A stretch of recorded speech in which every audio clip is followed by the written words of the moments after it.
Tuesday. Today our topic is joint attention.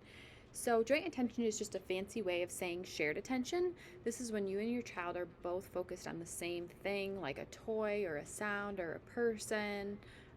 This is could be when your child like points to something, says look, or shows, or vocalizes to get your attention, to get you to then look at the object or thing they are too. So they're trying to share or join that attention with you. So kids, this is typically starts to develop between 10 and 12 months, and kind of looks like your child handing you their toy or object, or they're hold it up to show you. This is really important. This is a social skill, and the social skill really helps develop language because communication is always involves two people. So we have to have that social skill to build on that communication. If a child doesn't notice you trying to include them in an experience or an interaction, then they're missing out on a learning opportunity for language.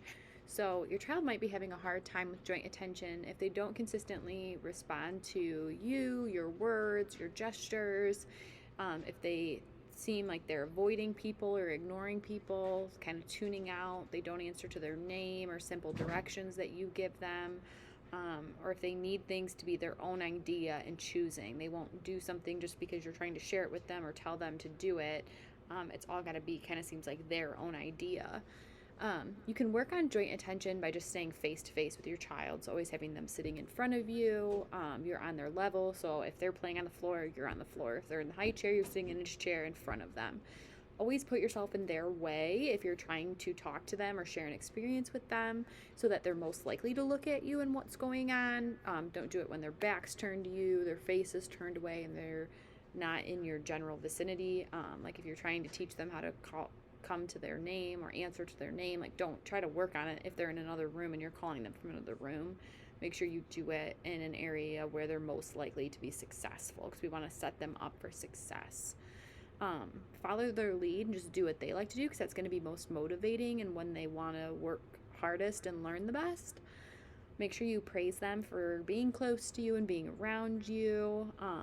Use toys and objects that are most interesting and motivating for them, like Play-Doh, kinetic sand, something that's a lot of sensory too is good because that's motivating. They're getting a lot of learning experience from that.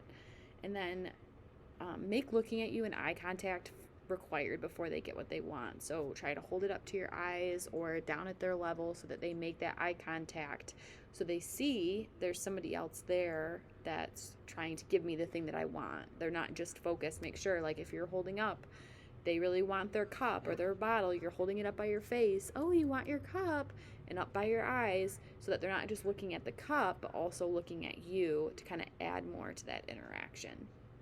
So if you have any more questions on joint attention, how to work on joint attention, or if you think maybe your kid's having trouble with joint attention, please always feel free to talk to your service coordinator.